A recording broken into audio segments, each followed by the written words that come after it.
Natal ini, mari sebelum kita menyambut firman Tuhan, datanglah kepada Tuhan, bawa seluruh hidupmu dan bilang, semuanya harus menyembah Tuhan. Suami, istri, anak harus menyembah Tuhan. Pekerjaanku, usahaku harus menyembah Tuhan. Pendidikanku menyembah Tuhan. Masa depanku semuanya, pelayanan menyembah Tuhan. Tubuh, jiwa, rohku, hatiku, kehendakku, pikiranku harus menyembah Tuhan. Mari berdoa kepada Tuhan. Semuanya harus menyembah Tuhan. Semuanya, semuanya, semuanya. Ya Tuhan. Semua yang di sini sujud menyembahmu, kudus, kudus, kuduslah Tuhan. Semua yang di sini, semua yang di sini sujud menyembahmu, kudus, kudus, kudus. Sekali lagi, mari bersepakat mulai dari hidup kita, semua yang di sini. Oh, tidak ada yang lain yang layak disembah. Sujud menyembahmu, kudus, kudus, kuduslah Tuhan. Mari berikan tepuk tangan buat Allah kita yang layak dipuji, disembah. Di momen Natal ini, di saat kami memperingati Sang Raja itu lahir, kami mau pastikan kami menjadi orang-orang yang menerima Dia sebagai Tuhan dan Juru Selamat.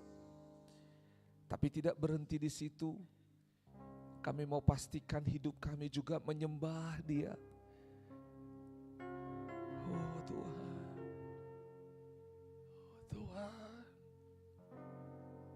We don't want to miss this Christmas. Kami tidak mau terlewatkan Natal yang sesungguhnya.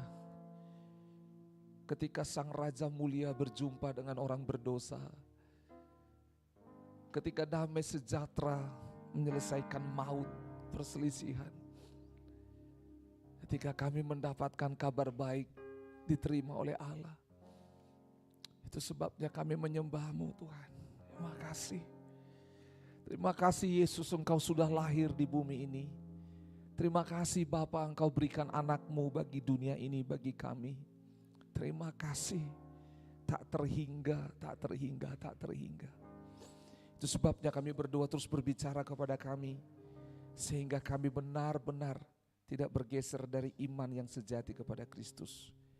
Pakai firman-Mu, pakai kami semua. Mari berbicara kepada kami anak-anak-Mu. Datanglah kerajaan-Mu, jadi kehendak-Mu. Dalam nama Yesus kami berdoa. Semua yang siap sambut firman Tuhan sama-sama katakan amin. Tepuk tangan buat Tuhan Yesus. Silakan duduk kembali.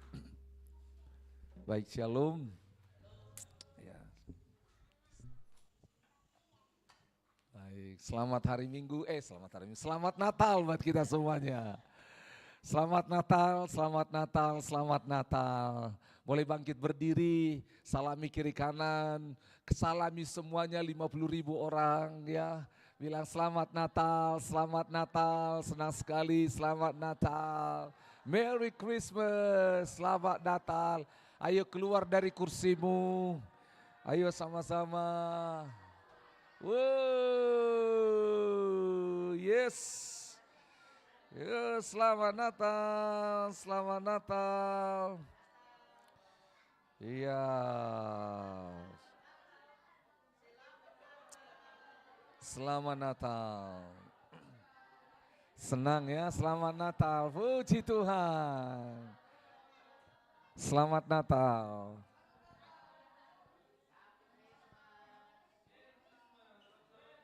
Merry Christmas, selamat Natal, selamat Natal.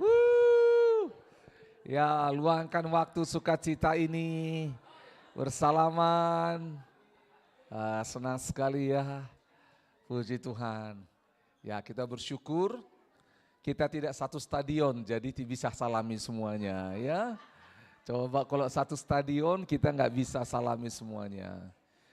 Oke, silakan duduk. Baik, puji Tuhan.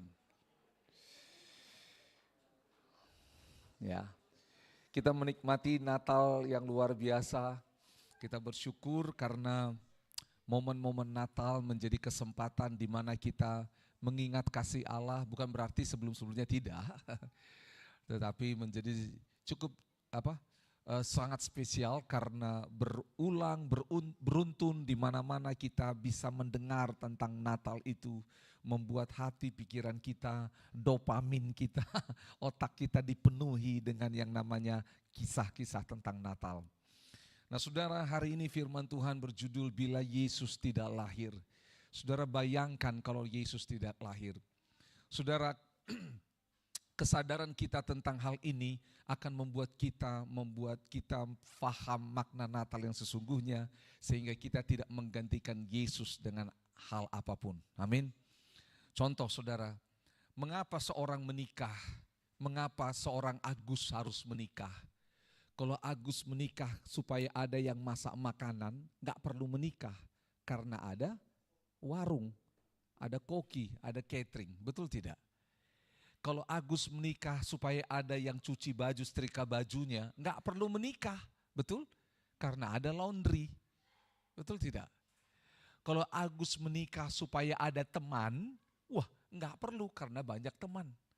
Saudara, menemukan satu-satunya jawaban atau jawaban yang esensi, jawaban yang sangat penting, menolong kita untuk bisa tetap konsisten dan setia pada keputusan itu. Amin. Itu dia. Saudara dengar baik-baik.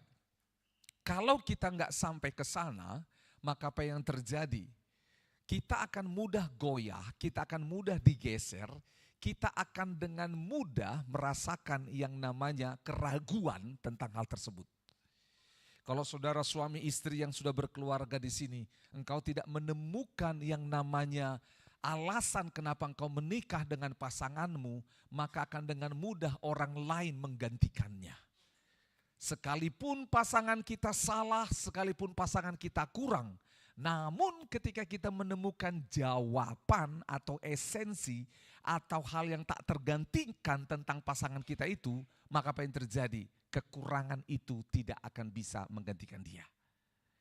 Itu sebabnya tentang hal Natal juga demikian. Mengapa Yesus harus lahir? Mengapa Yesus harus lahir?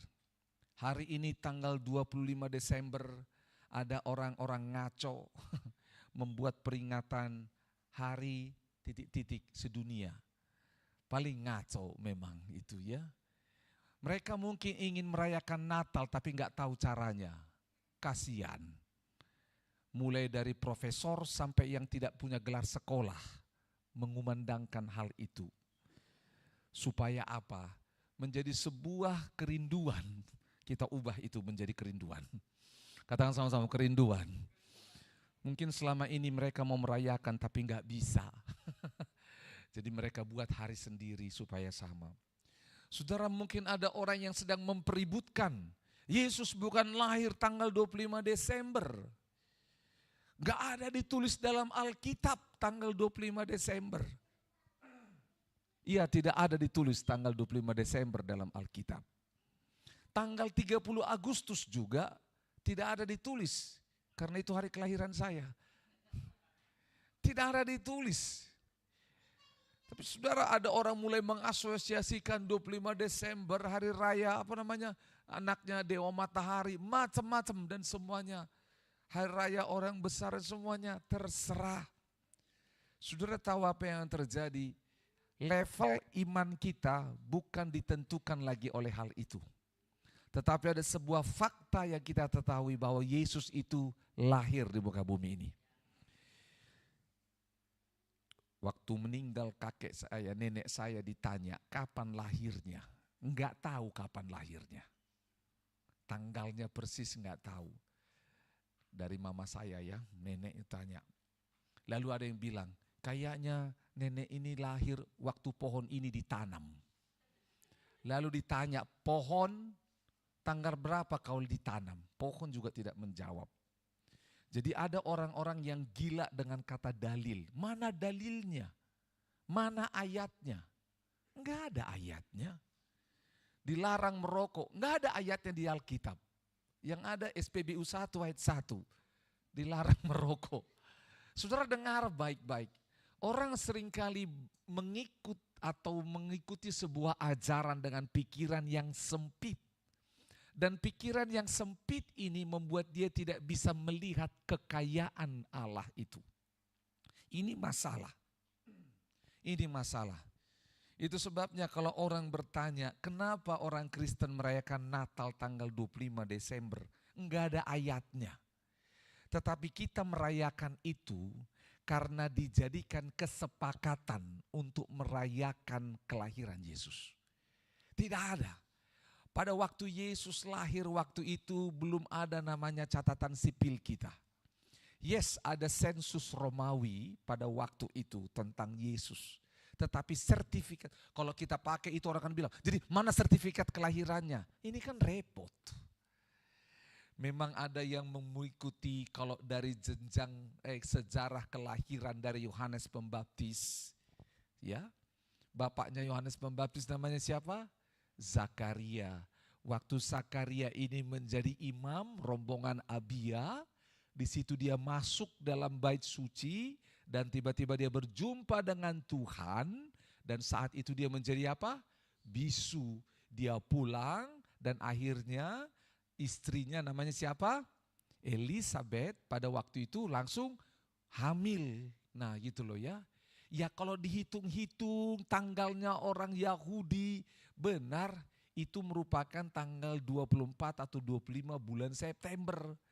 Dan dikatakan 6 bulan kemudian dia bertemu dengan yang namanya Maria yang baru mengandung. Jadi bulan 3 dihitung lagi dan semuanya bisa jadi hitung-hitungan itu. Tetapi ada juga yang berkata bahwa Yesus itu tidak lahir tahun 0. Karena sebelum Masehi sudah Masehi membuat. Karena apa? Ya memang tidak didefinisikan benar bahwa Yesus itu lahir bukan tahun 0. Tapi sekali lagi semua data-data ini tidak bisa menggeser hal yang esensi. Yang penting tentang kelahiran Yesus. Saya tanya di sini, siapa di sini pernah salah tulis tanggal kelahirannya? Contoh, saya pernah salah ditulis tanggal kelahiran saya. Waktu saya memperpanjang KTP, Agus Pandisitio lahir 30 Agustus tahun 2015. Karena apa? 2015 saya memperpanjang KTP saya, salah tulis. Dan saya tidak notice KTP itu. Saya tidak, karena diperpanjang, saya tidak terlalu memperhatikan tanggalnya. Sampai saya harus bikin SIM, memperpanjang SIM, karena biasa saya mau coba SIM dan KTP dibuat SIM, KTP semuanya bersamaan supaya sekaligus urus. Saudara tahu apa yang terjadi? Dia bilang, "Wih, Bapak baru lahir ini 2015." Iya. Gitu loh. Bahkan anak kami Kafa dan San di akta kelahiran, di catatan sipil, mereka beragama Islam bukan Kristen. Betul saudara. Saya pergi ke kantor lurah bilang, "Pak, ini anak kami. Saya Kristen, mamanya Kristen, anak kami juga Kristen." "Oh, yakin Bapak?" "Ya yakinlah. Saya orang tuanya." Gitu loh. "Baik, kami akan cetak." Dicetak. "Datang minggu depan, Pak."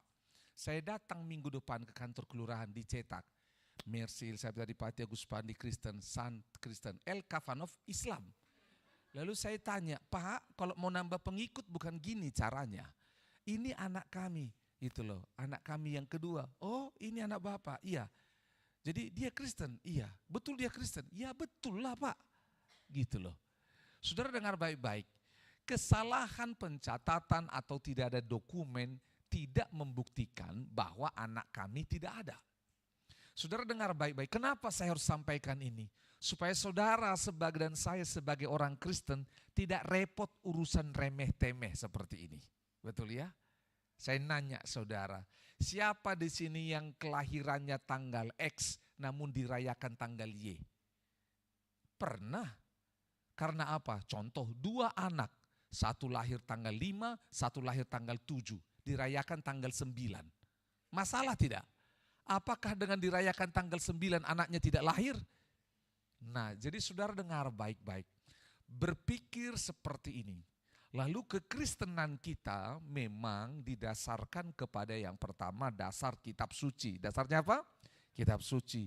Yang kedua adalah yang namanya tradisi kekristenan awal. Gereja mula-mula sejak berdiri di dalam zaman kisah para rasul. Terus itulah tradisi yang dirayakan. Kalau dikatakan hari raya perayaan anaknya Dewa Matahari, itu tahun ke-300.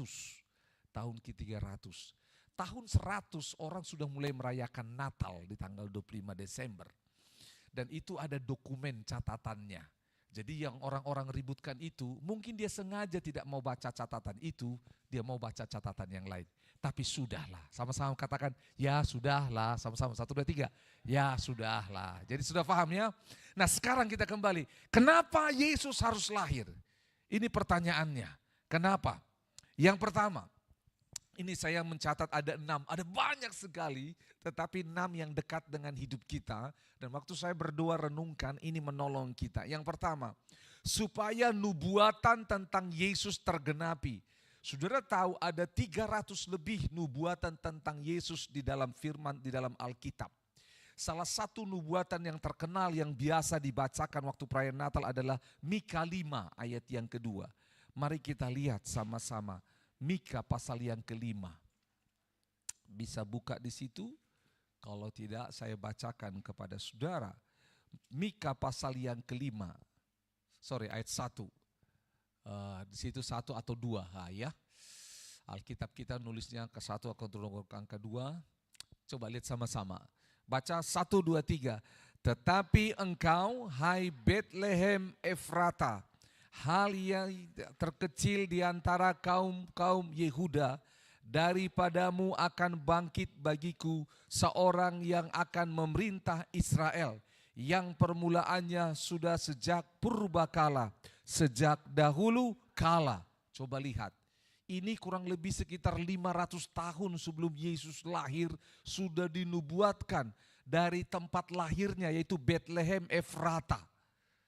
Sama-sama katakan Betlehem Efrata. Dari situ harus lahir. Padahal sebelumnya yang namanya Maria dan Yusuf tidak ada di Betlehem. Saudara tahu ini ajaib. Tuhan yang membuat semuanya. Pertama disebut nama tempatnya Betlehem. Betlehem disebut nama tempatnya jelas. Siapa di sini yang lahir 500 tahun sebelumnya udah dikasih tahu tempatnya? Enggak ada.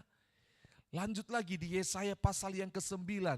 2 nubuatan ini sangat terkenal dan sering kali diucapkan, dilantunkan pada saat Natal. Yesaya pasal yang ke-9 ayat yang ke-5, 6 kita akan baca. 2 ayat, Yesaya pasal 9 ayat 5, 6. Oke. Kita baca 1, 2, 3. Sebab seorang anak telah lahir untuk kita, seorang putra diberikan untuk kita. Sebentar dulu, seorang putri. Putra atau putri? Coba lihat. Ini kitab Yesaya 700 tahun sebelum Yesus lahir. Gitu loh. Jadi Yesus itu laki-laki atau perempuan? Laki-laki karena dia putra. Sama Alkitab kita ya. Sama Alkitab kita gitu. Ada orang di sini menikah, hamil, oke. langsung pergi di rumah sakit. Laki-laki atau perempuan? Ya belum jelas. Itu 9 bulan loh sudah ditunggu-tunggu. Ini 700 tahun sebelum lahir udah diketahui yang namanya jenis kelaminnya. Belum ada USG. Yang ada sorga USG. 700 tahun sudah tahu. Tadi tempatnya sudah ya. Yang kedua yang namanya apa? Jenis kelaminnya. Baca yuk, seorang putra telah diberikan untuk kita. Terus, lambang pemerintahan ada di atas bahunya. Terus, dan namanya akan disebut orang apa? Penasehat ajaib, Allah yang perkasa, Bapa yang kekal, Raja damai. Loh, bagaimana bisa ini dikatakan? Dia ini belum lahir, tetapi sudah disebut namanya. Penasehat yang ajaib. Terus itu dikatakan apa? Allah yang perkasa.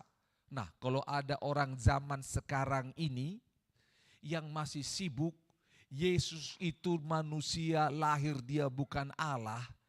Saudara tahu apa yang terjadi? Dia ketinggalan ribuan tahun. Berapa tahun? Ribuan tahun. Contohlah Yesus lahir tahun 2000, tambah Yesaya 700, berarti dia ketinggalan berapa? 2700 tahun. Itu sangat usang. Berpikir sangat usang. Gitu loh. Artian apa? Hari ini repot, ribut bilang Yesus itu bukan Tuhan. Saudara, nanti kita akan bahas terus, itu menjawab penasaran saudara. Dia Allah Bapa yang kekal, makanya Yesus dan Bapa adalah satu. Raja apa? Damai, katakan sama-sama, Raja damai. Jangan cemburu. Kalau saudara lahir sebagai Raja guguk, Yesus itu Raja damai, jangan cemburu. 6 kita baca dulu. Besar kekuasaannya dan damai sejahtera tidak akan berkesudahan di atas tahta Daud dan di dalam kerajaannya, karena ia mendasarkan dan mengokohkannya dengan keadilan dan kebenaran dari sekarang sampai selama-lamanya. Kecemburuan Tuhan semesta alam akan melakukan hal ini. Lihat, dikatakan yang pertama tadi tempat lahirnya, yang kedua jenis kelaminnya, yang ketiga kalau dia lahir nanti akan disebutkan dengan sebutan ini, bla bla bla bla bla. Penasehat ajaib, Allah yang perkasa, Bapa yang kekal, Raja damai. Itu atributnya dia. Bahkan ditunjukkan neneknya siapa. Neneknya siapa tadi katakan? Daud. Itu sebabnya di dalam kitab Matius dan di dalam kitab Lukas kita temukan silsilah daripada Yesus. Ditemukan bahwa dia itu keturunan dari siapa? Daud. Baik dari Maria maupun dari Yusuf, dua-dua mereka ini ditarik ke atas, nama opung-opungnya, nama neneknya di atas itu siapa? Daud. Jelas sekali, jelas sekali. Nubuatan tentang Yesus ini tergenapi dengan kelahirannya. Stop dulu. Saudara, ini menarik. Karena apa? Saudara kalau punya Alkitab seperti saya, ini Alkitab seperti ini, yang membatasi perjanjian lama dan perjanjian baru itu 1 lembar kertas. Ya, 1 lembar kertas. Saya tunjukkan sama saudara, 1 lembar kertas itu.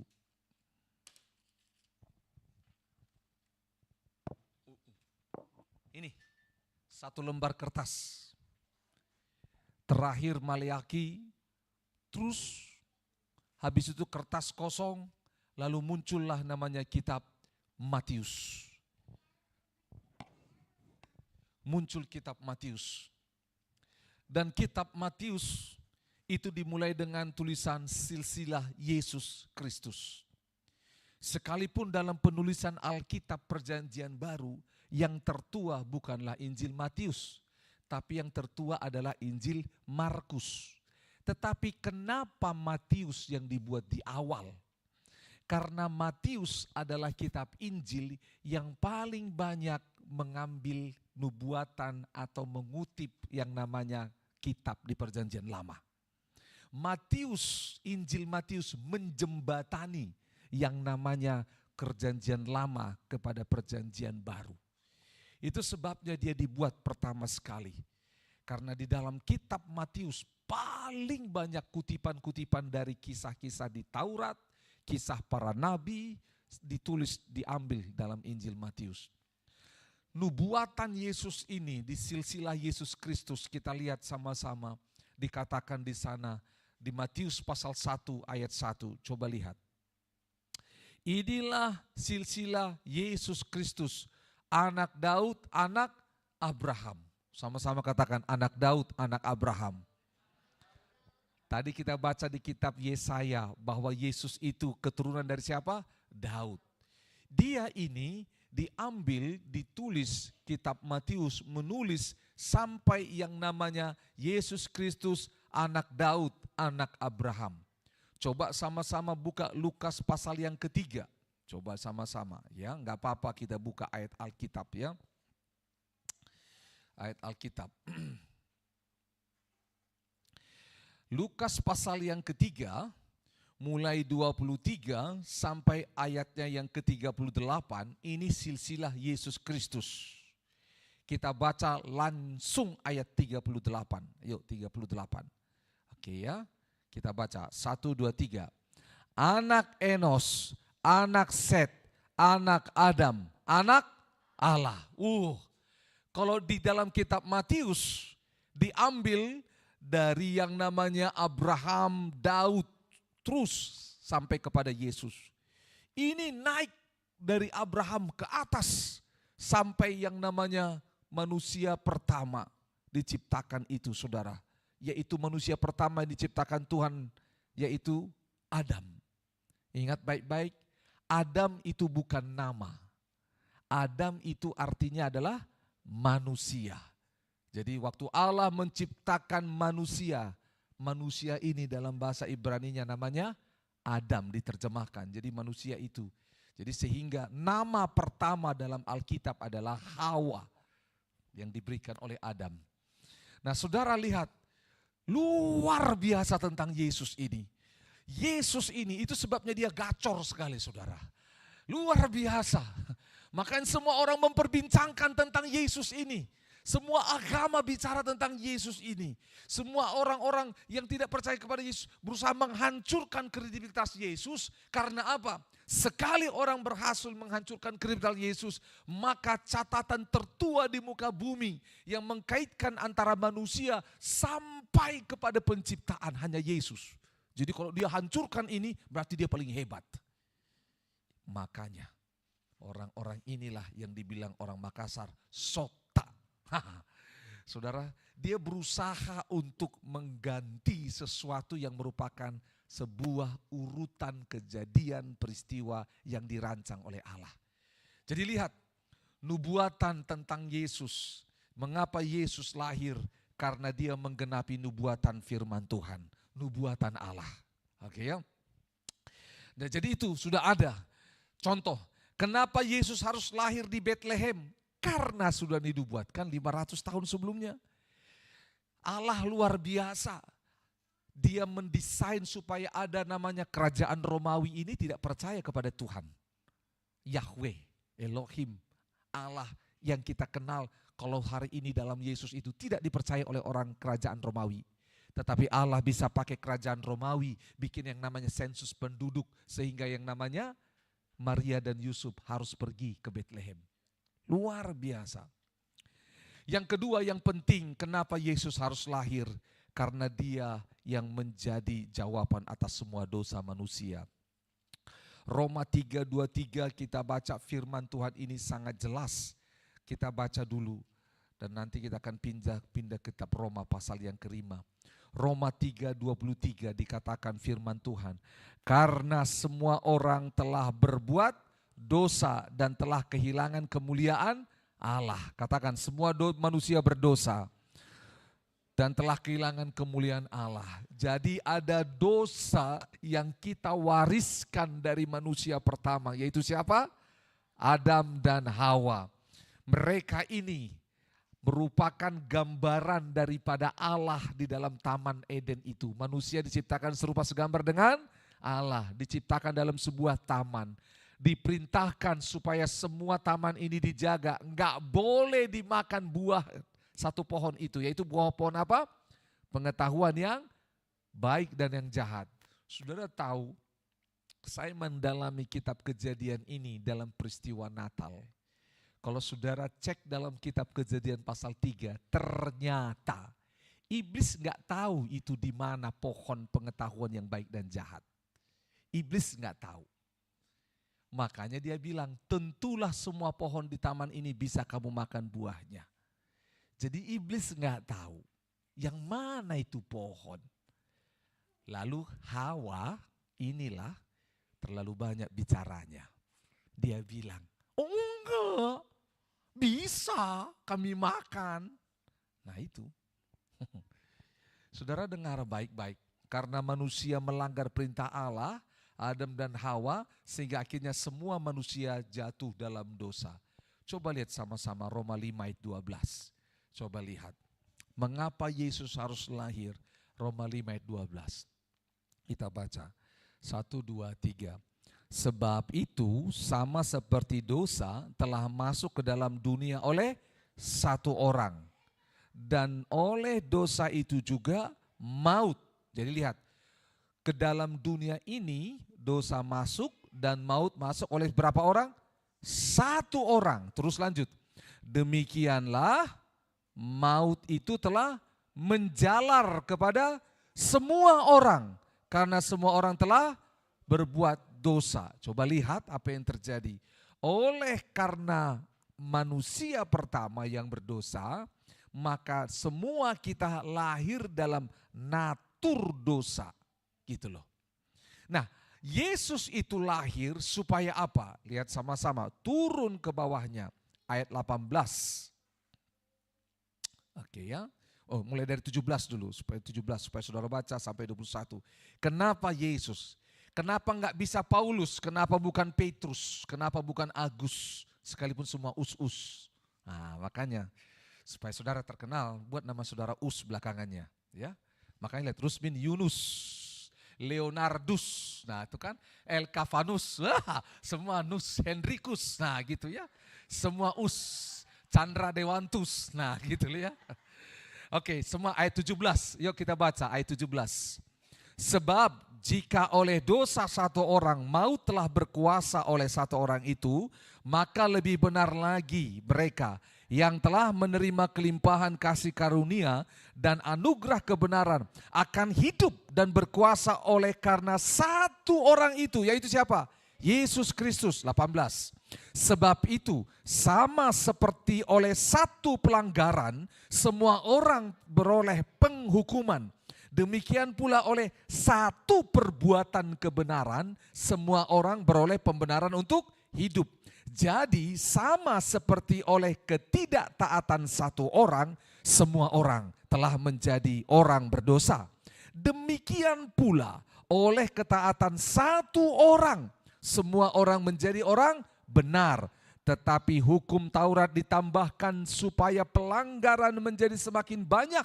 Dan di mana dosa bertambah banyak, di sana kasih karunia menjadi berlimpah-limpah. 21. Supaya sama seperti dosa berkuasa dalam alam maut, demikian kasih karunia akan berkuasa oleh kebenaran untuk hidup yang kekal oleh Yesus Kristus Tuhan kita. Jadi lihat, kenapa Yesus harus lahir? Karena hanya dialah yang ditetapkan sebagai Adam yang kedua, manusia yang kedua, yang bisa menjawab semua yang namanya dosa, yang bisa menghentikan semua maut. Enggak ada yang lain. Nabi-nabi tidak bisa, malaikat tidak bisa. Tidak ada yang bisa, hanya Yesus yang ditentukan. Itu sebabnya dia harus lahir untuk bisa menjawab itu, sehingga manusia beroleh pengampunan dan beroleh hidup yang kekal. Saudara, yang ketiga, mengapa Yesus harus lahir? Saudara, Yesus lahir sejujurnya menolong kita untuk mengerti tentang kekristenan. Kalau tidak, saudara dan saya akan memilih agama-agama yang lain. Jujur, ada berapa agama di Indonesia? Selain Kristen, ada yang namanya Hindu, ada Buddha, terus ada Islam, ada Konfusius, betul ya? Nah, saudara dengar baik-baik, kita akan milih-milih ini. Bahkan saudara, kalau tidak ada Yesus, Alkitab hanya sampai di perjanjian lama, mungkin kita akan menjadi pengikut Yahudi atau Yudaisme. Betul. Karena apa? Karena orang Yahudi melakukan namanya persembahan pengudusan pengampunan dosa. Setiap kali mereka berdosa ada korban untuk dipersembahkan sehingga dosanya diampuni. Nah, Yesus menjawabnya, Ibrani pasal 10, coba lihat sama-sama. Ibrani pasal 10. Ini menarik. Yesus menjawab yang namanya korban-korban itu. Kita harus baca dari ayat 1 sampai ayat 10. Saudara dengar baik-baik supaya sempurna di pikiran kita bahwa Yesus memang harus lahir dan tak bisa digantikan. Ayat 1, di dalam hukum Taurat hanya terdapat bayangan saja dari keselamatan yang akan datang. Jadi semua korban-korban yang dilakukan adalah bayangan tentang keselamatan yang akan datang. Jadi selama manusia mempersembahkan korban seperti perjanjian lama, keselamatan itu masih bayang-bayang. Dan bukan hakikat dari keselamatan itu sendiri. Karena itu dengan korban yang sama, yang setiap tahun terus-menerus dipersembahkan, hukum Taurat tidak mungkin menyempurnakan mereka yang datang mengambil bagian di dalamnya. Jadi lihat, tanpa Yesus Kristus, manusia terus mempersembahkan korban setiap tahun. 2. Sebab jika hal itu mungkin, pasti orang tidak mempersembahkan korban lagi. Sebab mereka yang melakukan ibadah itu tidak sadar lagi akan dosa setelah disucikan sekali untuk selama-lamanya. Betul tidak? Kalau korban ini bisa menyelesaikan dosa, ya sekali aja selesai. Tapi karena enggak selesai-selesai, dipersembahkan terus dan terus dan terus. Karena apa? Ayat 2, orang berdosa, persembahkan korban, lupa dosanya dan lupa untuk hidup benar sehingga berbuat dosa lagi. Karena pikirannya apa? Besok ada apa? Korban. Kalau berdosa bikin apa? Korban. Akhirnya manusia dengan korban berdosa terus. 3. Tetapi justru oleh korban-korban itu setiap tahun orang diperingatkan akan adanya dosa. 4. Sebab tidak mungkin darah lembu jantan atau darah domba jantan menghapus dosa. Enggak mungkin. Darah domba jantan, enggak mungkin. 5. Karena itu ketika ia masuk ke dunia, ia yaitu Yesus. Saudara, kenapa domba jantan, lembu jantan tidak bisa menghapus dosa manusia? Karena begini, angkat kepala saudara. Saya tanya, yang mana lebih tinggi derajatnya? Lembu, kambing, domba, sapi, atau manusia? Yang bisa menebus manusia adalah yang minimal sama dengan manusia atau lebih tinggi dari manusia. Hewan lebih rendah, jadi nggak bisa ditebus. Nggak bisa ditebus. Nggak bisa menebus manusia karena manusia lebih rendah. Hewan lebih rendah, manusia lebih tinggi. Makanya waktu Yesus datang di muka bumi, dia berkata seperti ini. Korban dan persembahan tidak engkau kehendaki, tetapi engkau telah menyediakan tubuh bagiku. Kepada korban bakaran dan korban penghapus dosa engkau tidak berkenan. Lalu aku berkata, sungguh aku datang. Dalam gulungan kitab ada tertulis tentang aku untuk melakukan kehendak-Mu ya Allahku. Baik-baik ya, kehendak siapa? Kehendak Allah. 8. Di atas ia berkata, korban dan persembahan, korban bakaran, korban penghapus dosa tidak engkau kehendaki dan engkau tidak berkenan kepadanya. Meskipun dipersembahkan menurut hukum Taurat. 9. Dan kemudian katanya, sungguh aku datang untuk melakukan apa? Kehendak-Mu. Jadi atas kehendak. Bapa Yesus itu datang atas kehendak Allah Bapa. Yang pertama ia hapuskan supaya menegakkan yang kedua. Yang pertama yaitu korban tadi. Korban penghapus dosa, korban bakaran, semua korban persembahan. Semua diselesaikan oleh Yesus sebagai korban yang sempurna. Makanya ayat 10 dikatakan, dan karena kehendaknya inilah kita telah dikuduskan satu kali untuk selama-lamanya oleh persembahan siapa? Tubuh Yesus Kristus. Jadi dengar baik-baik. Kalau tidak lahir Yesus Kristus, maka ada opsi yang namanya agama di muka bumi yang sampai hari sekarang masih ada, yang namanya Yudaisme. Yang tiap tahun mempersembahkan korban supaya dosanya diampuni. Persembahkan korban supaya dosanya diampuni. Terus. Dan Yesus bilang seperti ini, Allah itu enggak berkenan dengan korban-korban ini. Karena apa? Itu bayang-bayang. Semua korban ini tidak bisa menebus manusia yang mulia.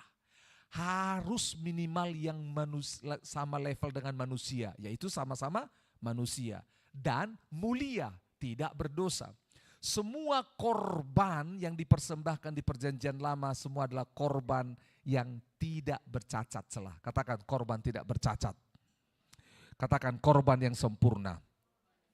Yesus adalah korban yang sempurna. Katakan sama-sama, Yesus adalah korban yang sempurna. Nah, saudara dengar, dari sejak lahir, para gembala dan malaikat tahu Yesus korban yang sempurna. Kita lihat sama-sama Lukas. Nah, saya tergelitik hatinya dengan hal ini. Lukas pasal yang kedua. Lukas pasal yang kedua, ayat yang ke-8.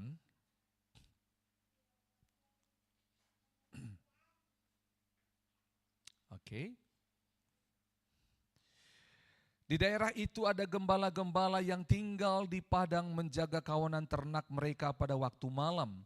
Tiba-tiba berdirilah seorang malaikat Tuhan di dekat mereka dan kemuliaan Tuhan bersinar meliputi mereka dan mereka sangat ketakutan. Lalu malaikat itu berkata kepada mereka, "Jangan takut, sebab sesungguhnya aku memberitakan kepadamu kesukaan besar untuk seluruh bangsa." Malaikat itu takut karena apa? Semua kitab di perjanjian lama ketika malaikat berjumpa dengan manusia, manusia berdosa, maka manusia akan mati. Makanya mereka ketakutan. Pesannya dibilang jangan takut. Kalau dia berkata jangan takut, maka dia tidak akan fokus tentang kematian, maka dia tahu beritanya. Makanya katanya pertama jangan takut. Karena kalau dia ketakutan, saudara pernah lihat orang ketakutan di ngomongin apapun dia nggak ngerti. Karena dia ketakutan. Nah dikatakan ini beritanya, hari ini telah lahir bagimu juru selamat yaitu Kristus Tuhan di kota Daud. Dan inilah tandanya, katakan tandanya. Inilah tandanya bagimu, kamu akan menjumpai seorang bayi dibungkus dengan apa? Lampin dan terbaring di dalam palungan. Sama-sama katakan dibungkus dengan lampin. Saudara dengar baik-baik, bagi kita orang Indonesia mudah memahami ini. Lampin ini kalau kita itu maksudnya bayinya dibedong. Tahu ya dibedong ya? Ditutupi pakai kain lampin. Lihat ya. Dengar baik-baik. Yesus lahir dan kepada gembala diberitahu. Kita mundur di Lukas pasal 2 ayat pasal yang ketiga. Lukas 2 ayat yang ketiga. Maka pergilah semua orang mendaftarkan diri masing-masing di kotanya sendiri. Dan juga Yusuf pergi dari kota Nazaret di Galilea ke Yudea, ke kota Daud bernama Bethlehem. Tadi ini ya Matius pasal 5 ya. Mika pasal 5 di Bethlehem. Dari Nazaret ke Bethlehem karena ia berasal dari keturunan keluarga Daud. Supaya daftarkan bersama-sama dengan Maria tunangannya yang sedang mengandung. Ketika mereka di situ tibalah bagi Maria untuk bersalin. Sama-sama ayat 7. Dan ia melahirkan seorang anak laki-laki, anaknya yang sulung. Lalu dibungkusnya dengan lampin. Tadi juga dibungkus dengan apa? Lampin. Karena tidak ada tempat bagi mereka di rumah penginapan. Sebentar saya tunjukkan kepada saudara. Angkat kepada saudara. Katakan sama-sama lampin. Saudara, bagi gembala orang Yahudi, Bethlehem adalah kota yang sangat subur. Kami sudah ke sana. Haleluya. Mau ikut kedua? Boleh. Berdoa Jo. Yang mau katakan amin. Tuhan dengar doa umat. Dengar baik-baik. Bethlehem itu daerah yang sangat subur. Dan karena tiap tahun orang-orang datang ke bait suci untuk mempersembahkan korban, maka mereka butuh yang namanya korban yang bercacat celah, yaitu domba. Bethlehem adalah kota tempat di mana domba terbaik dihasilkan. Yang paling cocok untuk namanya korban untuk di Bait Suci nanti di Yerusalem, di Bethlehem. Itu sebabnya di Bethlehem itu ada tower namanya Migdal Eder, tempat di mana para gembala akan melihat di mana itu domba. Jadi sudah digembalakan. Jadi ini di Bethlehem, padang penggembalaan, lihat kelihatan. Itu domba X, nakal mentong, ini domba satu. Nah, dia lihat. Ini domba suka seruduk temannya. Itu domba suka garuk-garuk di pagar, di kayu. Berarti banyak kutunya, jarang mandi. Nah, jadi gembala mengobservasi itu di Bethlehem. Saudara, sama-sama katakan sekali lagi, lampin. Domba itu beranak sekali setahun. Jadi gembala-gembala orang Yahudi, kalau, dengar baik-baik. Kalau yang namanya domba itu lahir, dia langsung observasi. Dia langsung lihat domba ini ada cacatnya atau tidak. Matanya, telinganya, kakinya, dan semuanya. Nah, kalau domba itu cacat, ada cacatnya, maka domba itu lahir sudah langsung dibiarkan. Tapi kalau domba itu dilihat, diobservasi, tidak ada cacatnya. Blameless. Tidak ada spot, tidak bulunya, matanya, hidungnya pada tempatnya, gitu. Semuanya, kakinya, kukunya, semua diperhatikan. Semuanya ini sempurna, maka sang gembala akan langsung ambil lampin dan bedong. Jadi para gembala tahu setiap domba yang lahir di bedong, ini adalah domba khusus yang akan dipersembahkan nanti di Bait Suci. Ada banyak domba lain. Dan ini domba khusus. Jadi ketika gembala ini mendengar malaikat berkata, seorang anak gitu loh akan lahir. Dan dikatakan dibungkus dengan lampin. Saudara tahu apa yang terjadi? Di otak di pikiran daripada sang gembala adalah, ini adalah korban yang sempurna untuk dipersembahkan di Bait Suci. Dibungkus dengan lampin supaya penanda yang pertama. Yang kedua, supaya domba itu sejak lahir bertumbuh dengan baik. Ternyata di bedong dibuat seperti itu. Yang namanya anak kenapa suka di bedong? Karena dia rasa seperti ada dalam kandungan. Dia akan tenang, pikirannya tenang, hatinya tenang. Demikian. Itu sebabnya sampai sedetail itu kelahiran Yesus. Bayangkan ini. Sampai sedetail itu. Karena apa? Sejak dari semula Yesus sudah ditetapkan menjadi korban yang sempurna. Katakan sama-sama, korban yang sempurna. Sebelum sedikit lagi kita selesai. Saudara dengar baik-baik.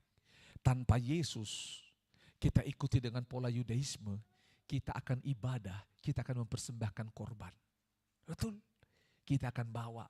Contoh, gedung ini adalah tempat ibadah penganut Yudaisme di Perjanjian Lama. Agama yang diikuti Abraham, Ishak dan Yakub.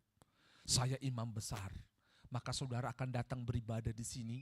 Itu bukan parkiran mobil saja, akan ada kandang domba di situ. Ini dombanya Pak Yunus, ini dombanya Pak Chandra. Kenapa beda? Iya, karena dari Mamuju. Oh, itu ya. Nah, ini dombanya Pak Excel. Kenapa beda? Iya, karena dari Samarinda, gitu loh. Semuanya. Oh, ini dombanya Pak Bobby. Karena apa? Karena dari Ambon. Beda. Saudara dengar baik-baik. Akan repot sekali. Tapi itu pun bukan soal repotnya. Kalau repot tapi bisa menyelesaikan dosa, nggak apa-apa. Ini sudah repot, nggak bisa selesaikan dosa.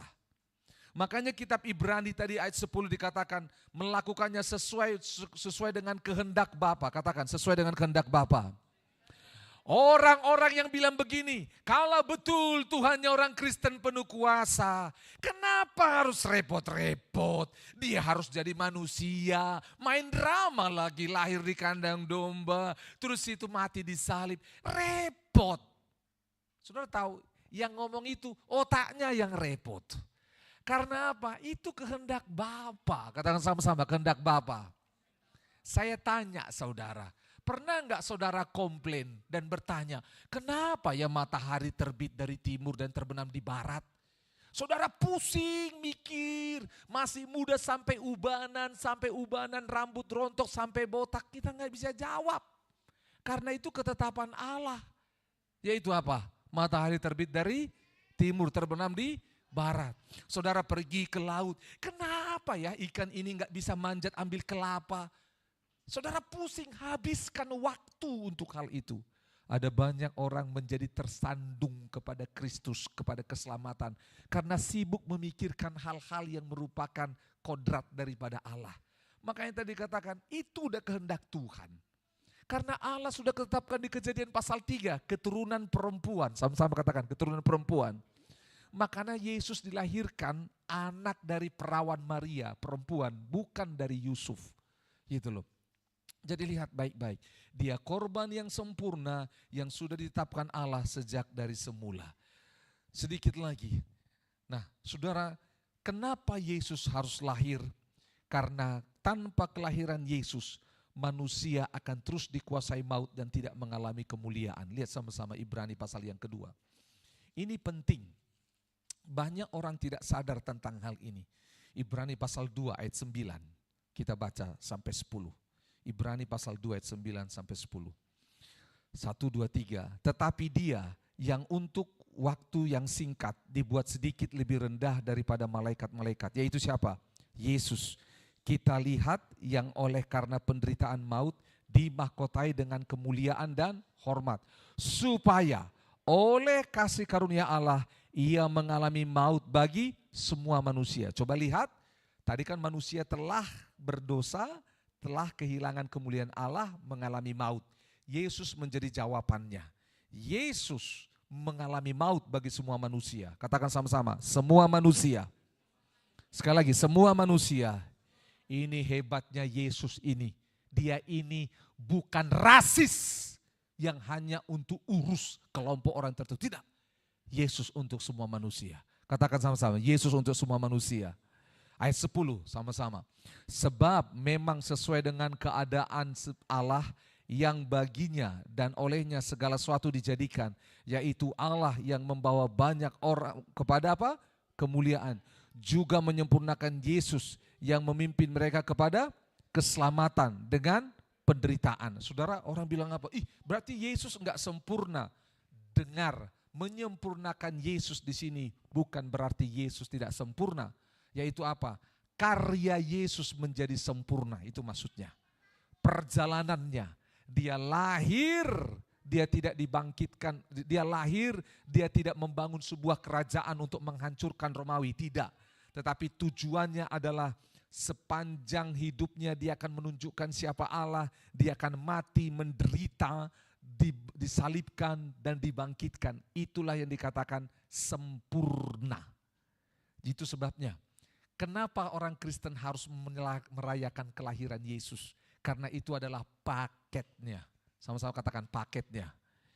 Yaitu nubuatan, kelahirannya, pelayanannya, kematiannya, dan kebangkitannya. Itu paket sempurna. Makanya jangan anti dengan yang namanya merayakan kelahiran Yesus.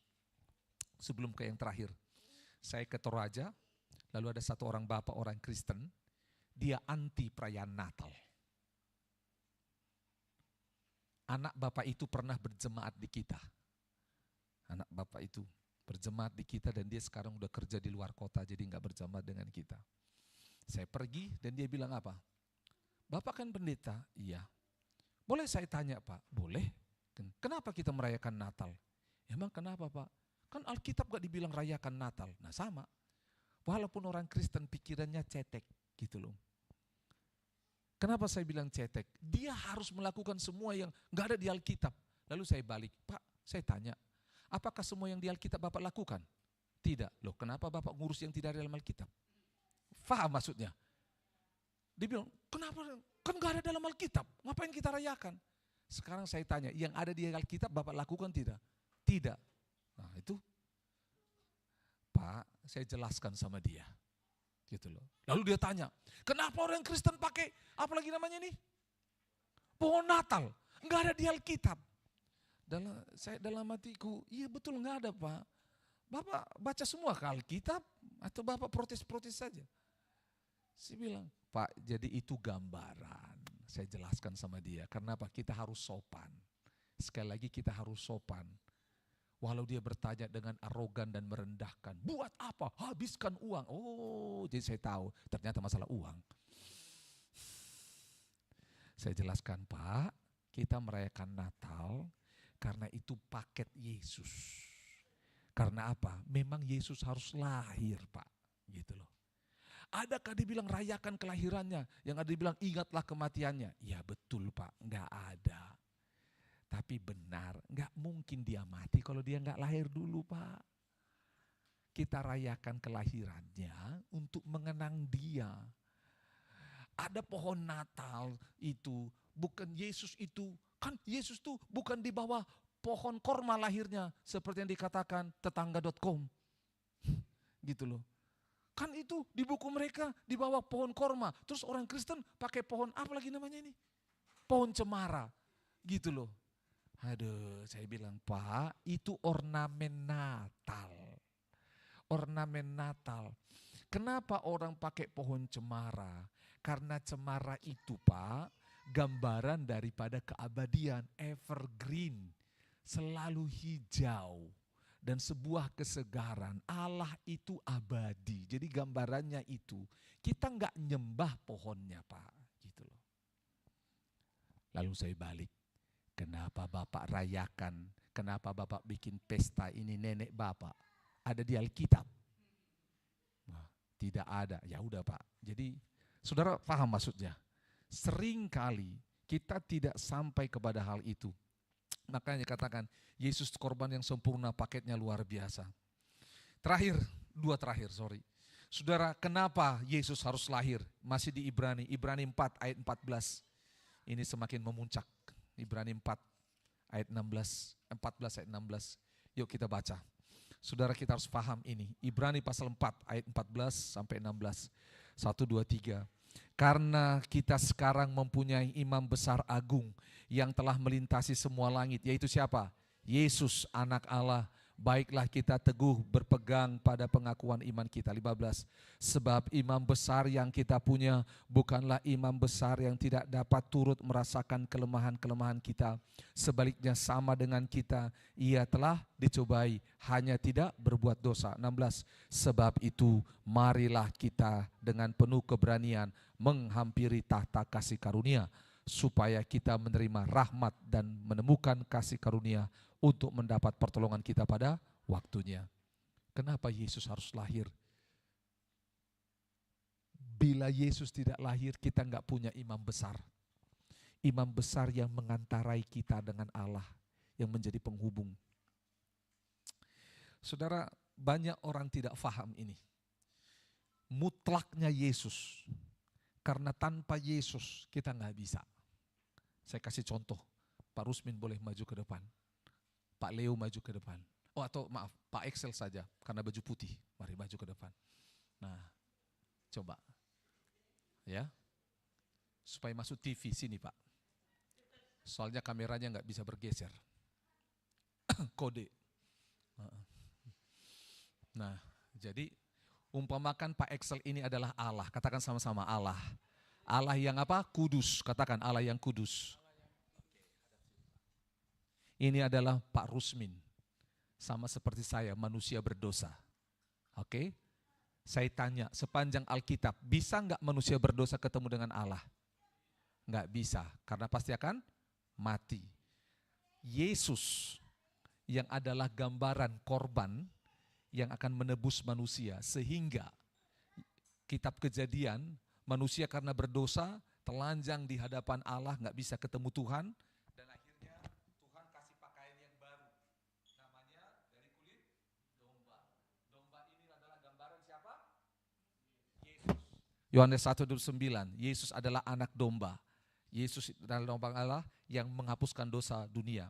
Oleh karena baju ini, pakaian ini, maka manusia bisa ketemu dengan Allah. Tanpa ini, oke ya, saya buka. Tanpa ini manusia sembunyi Pak. Enggo di balik itu. Manusia sembunyi, nggak bisa. Nggak bisa ketemu dengan Allah. Nggak bisa. Manusia sembunyi, nggak bisa ketemu dengan Allah karena berdosa. Allah tahu nggak manusia sembunyi? Tahu. Allah bisa nggak hampiri manusia? Bisa, tapi manusia akan apa? Mati. Lihat begitu baiknya Allah. Dia datang, dia buat jarak. Karena apa? Kalau dekat langsung mati. Makanya dia panggil suaranya. Katakan suara. Itu sebabnya kenabian, suara Allah terus memanggil manusia. Nubuatan, suara. Belum Allahnya langsung. Karena kalau Allahnya langsung akan mati. Nah supaya bisa bertemu, Allah membuat pakaian pada manusia. Pakai Pak. Nah pakai dan akhirnya dipakaikan dan akhirnya bisa ketemu. Akhirnya bisa ketemu. Bisa ketemu. Nah saudara dengar baik-baik. Sudah ketemu. Yohanes 1 ayat 12, semua yang menerima Yesus disebut menjadi apa? Anak Allah. Jadi dia menerima Yesus, udah pakai pakaian Yesus dan Allah. Dengar sebaik-baik. Apakah setelah Pak Rusmin menerima Yesus sebagai Tuhan Juru Selamat dia berdosa? Masih melakukan dosa? Masih. Sebagai suami mungkin dia masih berdosa, sebagai seorang ayah, sebagai seorang abdi negara masih berdosa. Tetapi apa yang terjadi? Ini Allah tidak melihat Pak Rusmin lagi. Tapi Allah melihat siapa? Yesus di dalam diri Pak Rusmin. Sehingga, sama-sama bilang sehingga. Ketika contoh saya iblis. Kalau nanti saudara dibilang contoh iblis, saudara nanti saudara tersinggung. Saya iblis. Saya menghakimi dia. Wah, contoh dia Allah bilang. Anakku yang terkasih. Wih. Anak, saya iblis langsung protes. Apa? Anak terkasih. Ini versi sinetron Indonesia. Terdakwa 11. Anak terkasih, seperti ini terkasih.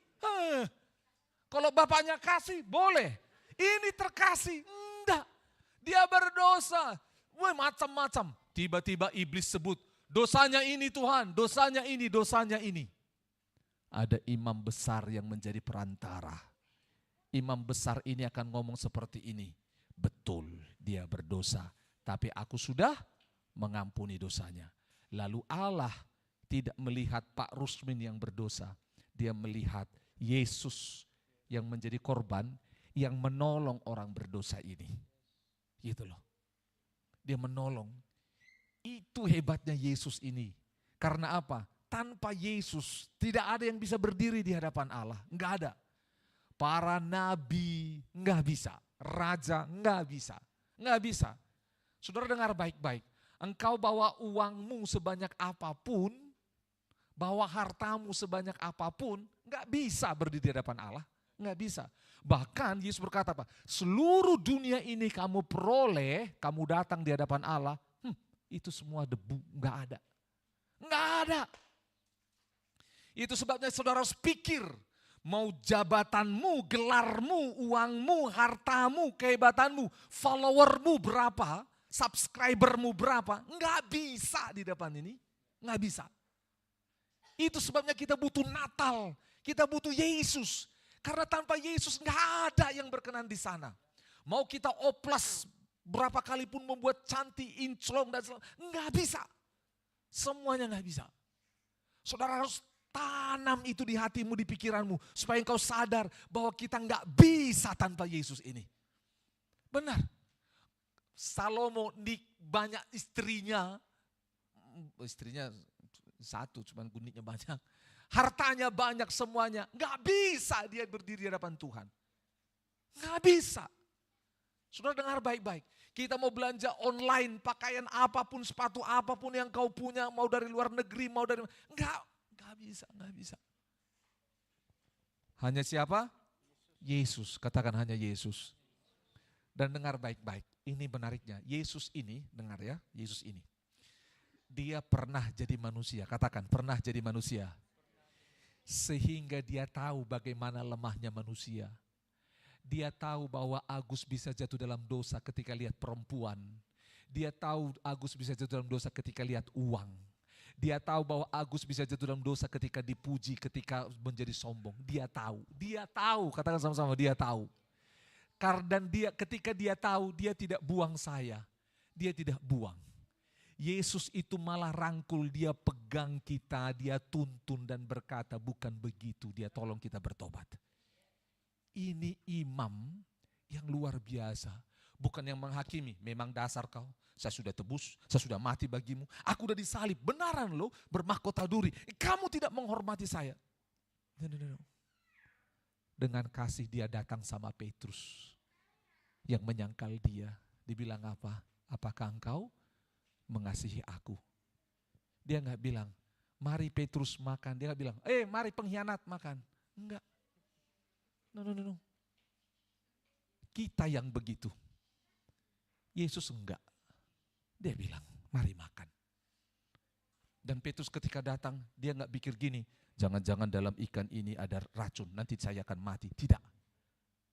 Karena dia tahu Yesus itu penuh kasih. Jadi lihat betapa pentingnya Yesus. Amin. Silakan, bisa dikembalikan.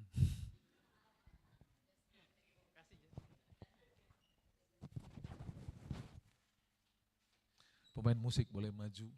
Dan saudara tahu, hal terakhir kenapa Yesus harus lahir. Dan bila Yesus tidak lahir, karena Yesus inilah yang menunjukkan siapa Allah kepada kita. Tanpa Yesus kita tidak mengenal Allah. Tanpa Yesus kita tidak mengenal Allah. Atau kita mengenal Allah yang salah. Yohanes 14 ayat 9 berkata seperti ini. Kata Yesus kepadanya, telah sekian lama aku bersama dengan kamu, Filipus, namun engkau tidak mengenal aku. Barang siapa telah melihat aku, ia telah melihat Bapa. Bagaimana engkau berkata, tunjukkanlah Bapa itu kepada kami. Jadi tanpa Kristus kita tidak mengenal Allah Bapa. Saya ulangi kembali ayat yang sudah saya jelaskan kemarin, Kolose pasal 1. Tanpa Kristus kita tidak mengenal Allah. Coba lihat sama-sama ayat terakhir, Kolose 1 ayat 15. Ini firman Tuhan katakan, Kolose 1 ayat 15 tentang Yesus. Ia adalah gambar Allah yang tidak kelihatan, yang sulung, lebih utama dari segala yang diciptakan. Karena di dalam dialah telah diciptakan segala sesuatu yang ada di sorga, yang ada di bumi, yang kelihatan, yang tidak kelihatan, baik singgasana maupun kerajaan, baik pemerintah maupun penguasa, segala sesuatu ditetapkan oleh Dia dan untuk Dia. Ia ada terlebih dahulu dari segala sesuatu dan segala sesuatu ada di dalam Dia. Itulah Yesus Kristus. Oleh sebab itu, dengar baik-baik. Siang hari ini, mari datang berdoa kepada Yesus yang adalah Sang Putra Natal itu.